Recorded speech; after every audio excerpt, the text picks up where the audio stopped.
This story's pretty detailed, so I'm gonna get right into it. Only relevant details, though. I'm 22 years old, freshly graduated from college. Since I was maybe 3 or 4, my family's lived in a 3-story home in a relatively nice area. If you're picturing the quintessential suburban neighborhood, you've got the right idea.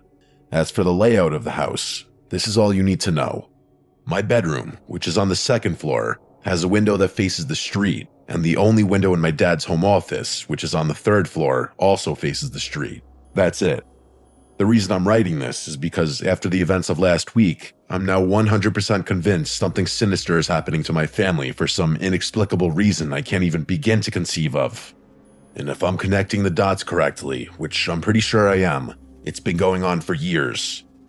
This first relevant thing happened so long ago that I don't even remember how old I was, but I was young enough to still be in middle school, so it had to have been at least 10 years ago. It was either a Saturday or a Sunday since I didn't have school, and as I was walking downstairs for breakfast, I overheard my parents talking in the kitchen. I didn't catch much of the conversation, but I was able to hear my dad talking about how something had happened again, and it must have been at least a little concerning judging by the tone he was using. My parents didn't tell me what was going on when I asked them about it. They actually didn't tell me directly for over a year afterwards, but I learned the real story a few days later from my older brother. My dad's a lawyer and often works into the night whenever he's pressured to finish something that doesn't get done at the office, and that's what he was doing until about 2 a.m. the night before I overheard him talking to my mom about the incident. According to my dad, he was working away at his desk at around midnight when he noticed a Chevy Suburban drive down the street at like 5 miles per hour. That's not an exaggeration. He claims to this day that the car looked like it was crawling down the street, as if someone had taken their foot off both the gas and the brake and was just letting the car idle forward. My dad didn't think much of it until he saw the exact same car drive back down the street, only this time in the opposite direction. And then, even more strangely, the car actually parked across the street, right in front of our house. My dad didn't take his eye off the car for a good few minutes straight, waiting to see whether someone would get out of the car or if it would drive off. But neither happened. The car just sat there. My dad didn't have the time or the patience to devote the rest of the night to watching the car, so he went back to work, glancing out the window every so often out of curiosity. But nothing happened for hours. He swore no one ever got out of the car, since he would have noticed movement out the window if they had. Eventually, he fell asleep at his desk around 2 a.m. without even completing his work. But here's the crazy part. When he woke up around 5:30, the car was still there in the exact same spot. What happened while he was asleep remains a mystery, but my dad said he was so shocked to see the car still there when he woke up, he thought he was dreaming. The car ended up leaving before sunrise, and even after finishing his work, my dad was so unsettled he couldn't sleep. I would eventually learn that this wasn't the first instance of something similar happening, that my dad had seen cars drive back and forth on our street late at night before, but it was definitely the strangest. No one in the family really thought anything of it for several years, though. It was most likely just someone sleeping in a very coincidental spot, and at the very worst, it was someone driving around random nice neighborhoods and casing houses. Fast forward a few years. I'm 15 now, a sophomore in high school. I remember the second occurrence much more distinctly, partly because it was more recent and partly because it actually happened to me. I was up late making beats in my room, something I did quite often during that time in my life. Like I said earlier, my room has a window that faces the street, which I can always see out of since my desk is right in front of it. I was vibing out with my headphones in, when something from outside my bedroom window caught my eye.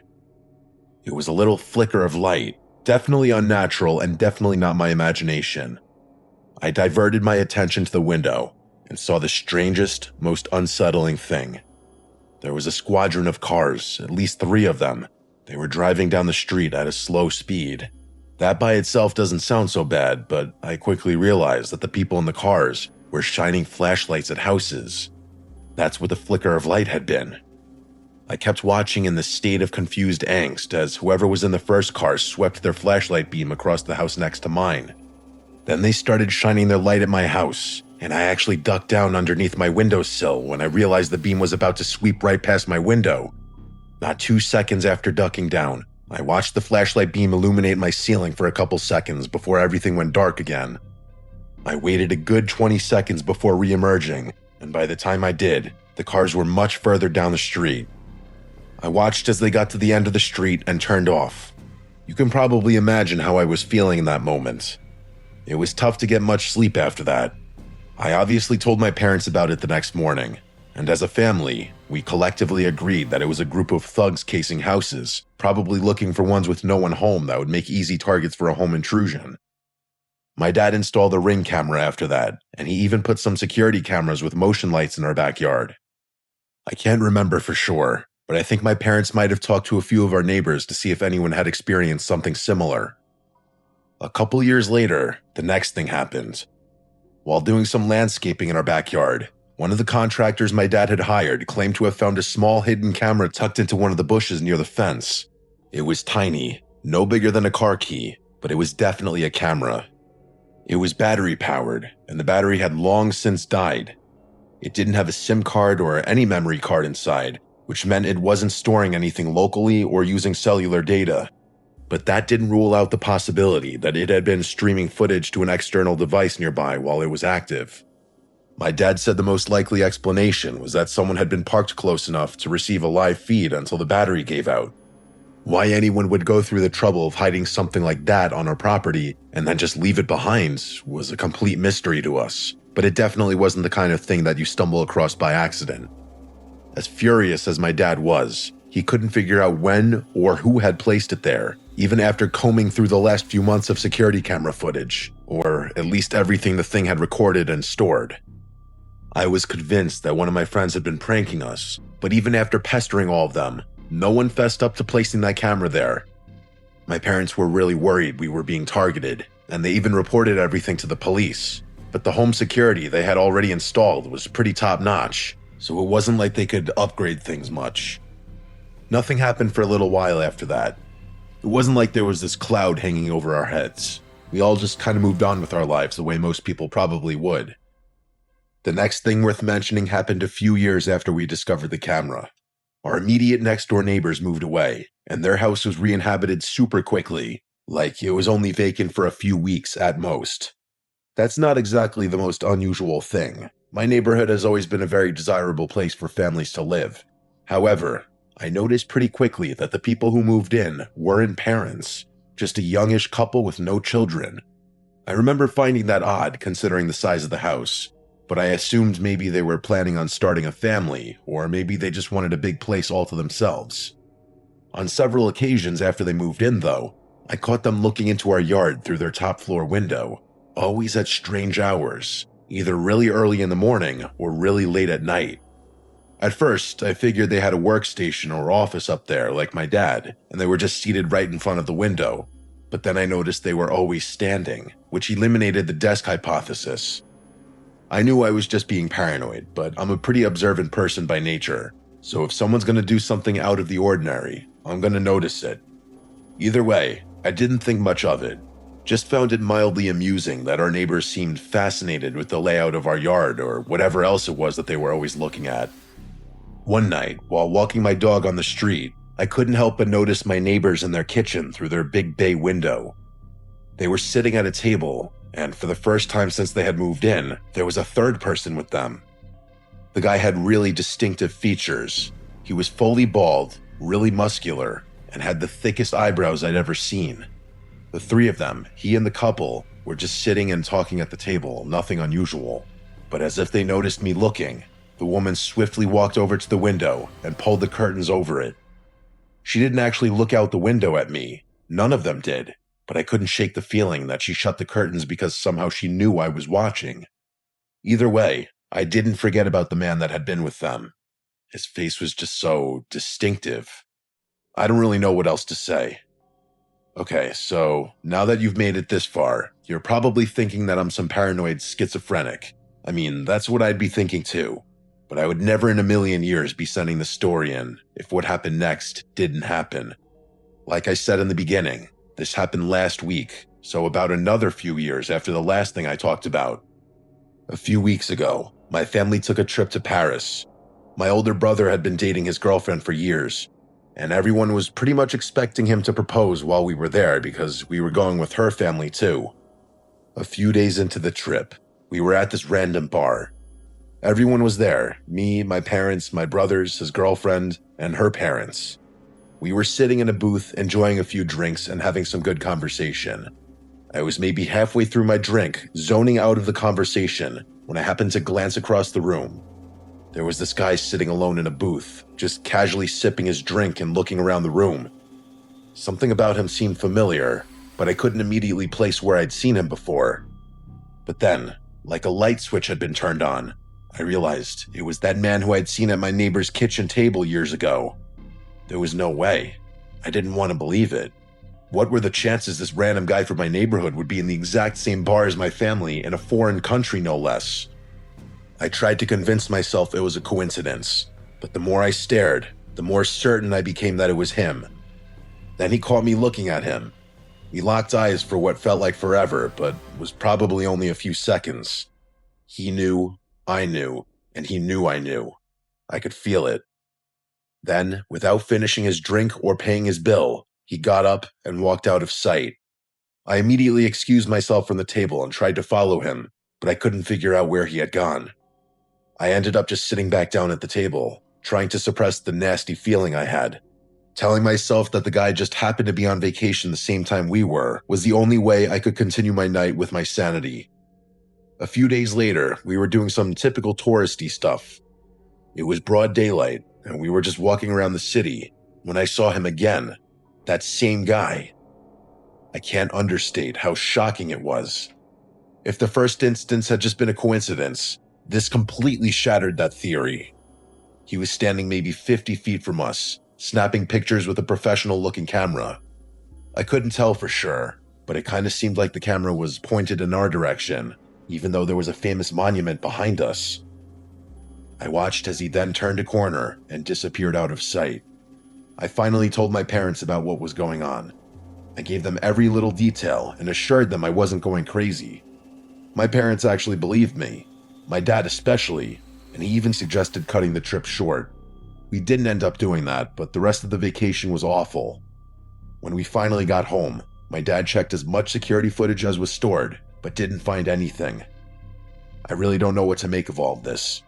I don't know what these people want from us, or who they even are, but now I'm convinced they've been watching us for over a decade, which sounds insane, and I only have reason to believe things are going to escalate from here. I live near Angeles National Forest. I've been hiking those trails for years, and I know them well enough that I don't really worry about getting lost or anything like that. I'm comfortable out there. The night this all went down, I'd gotten some bad news over the phone earlier in the day.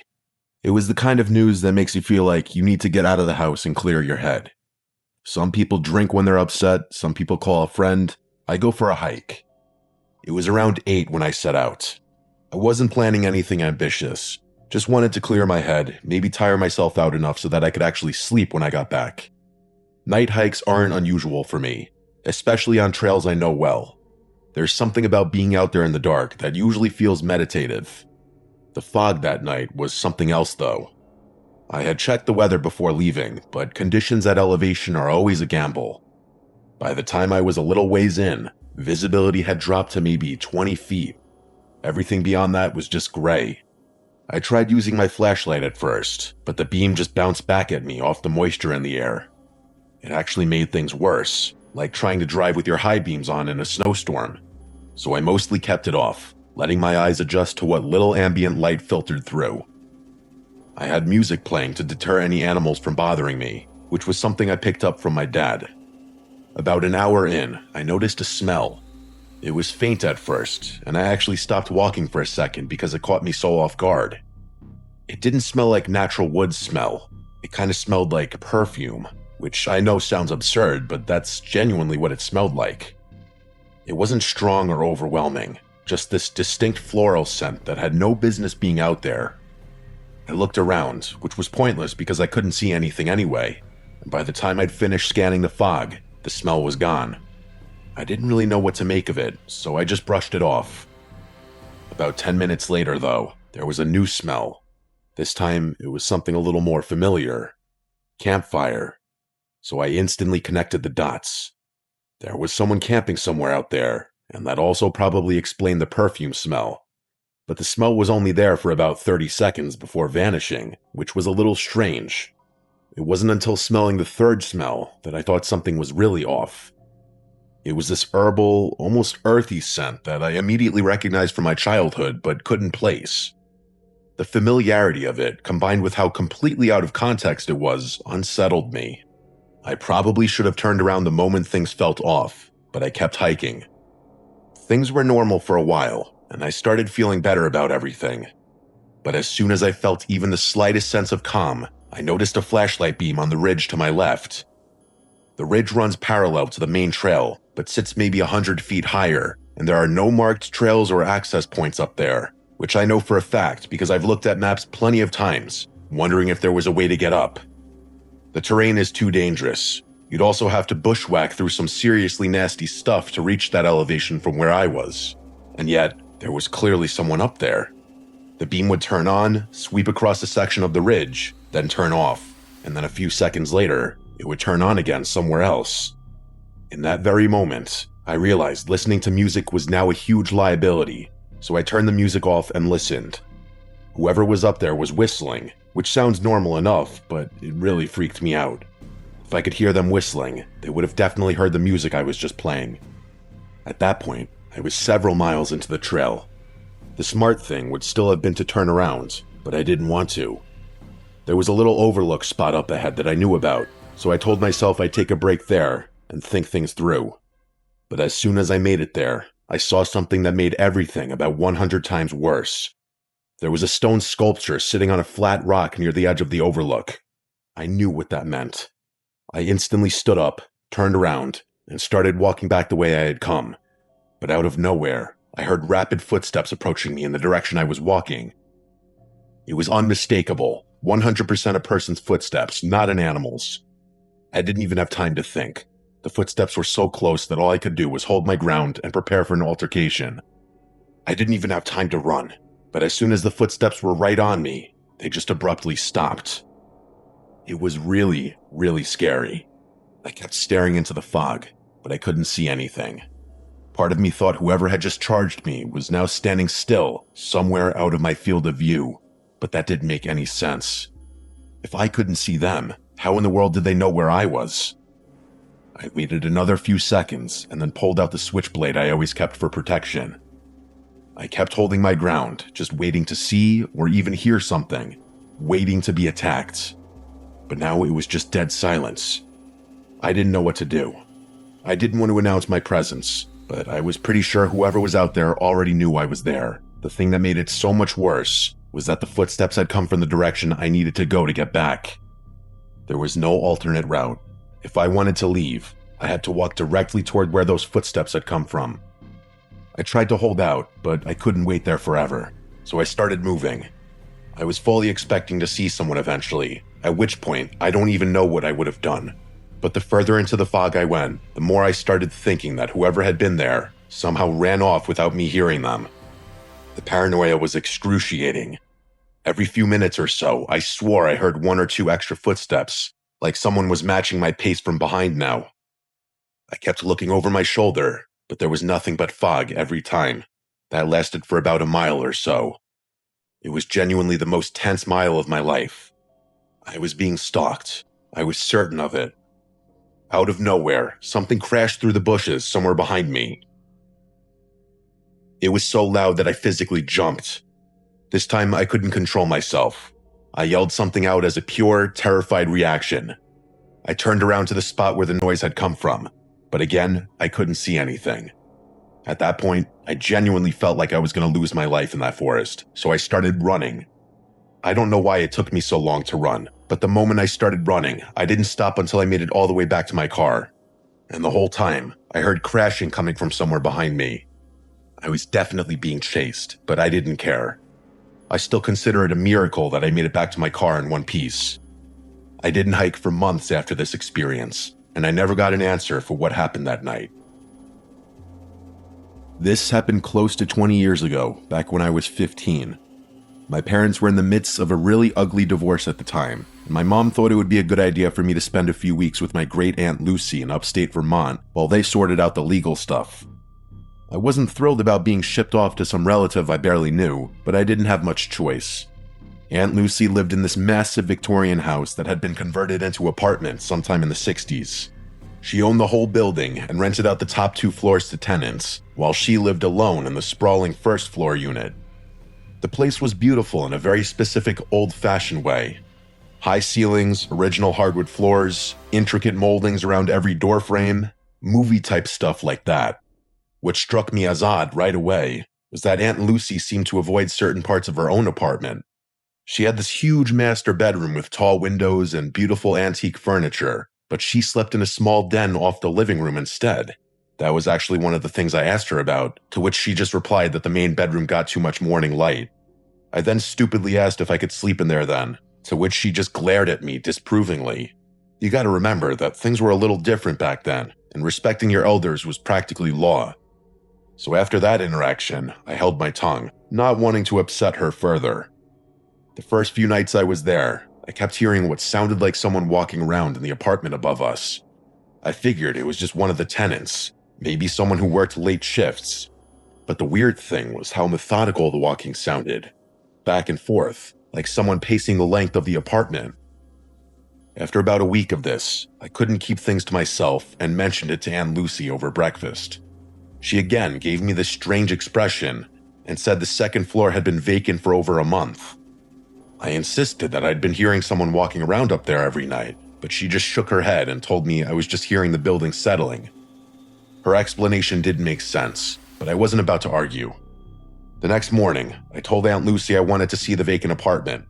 She seemed reluctant, but I kept pressing, and eventually she agreed. Just like she said, the second floor was completely empty, but as we walked through the rooms together, I saw something that immediately validated what I'd been hearing. There were fresh scuff marks on the hardwood floors, like someone had been walking the same path over and over.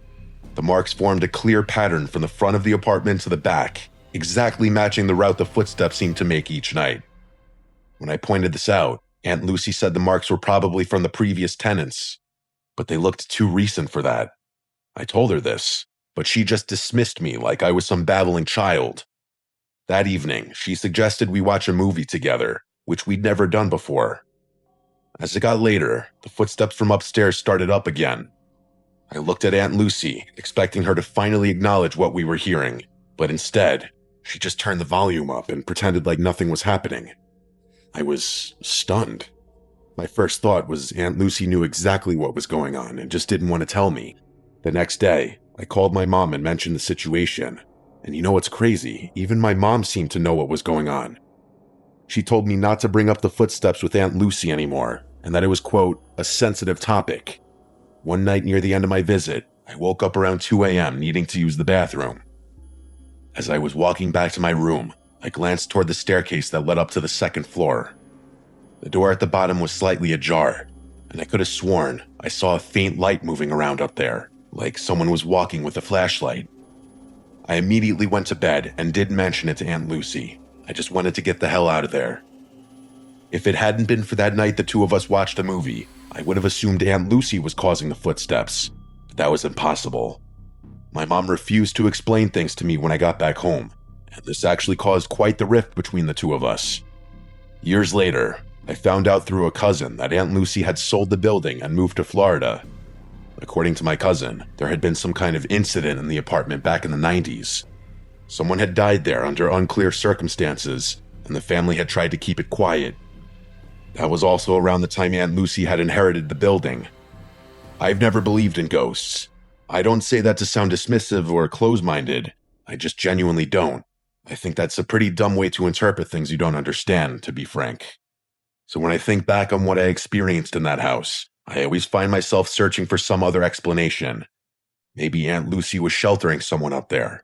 A relative in trouble, or someone who needed to stay hidden.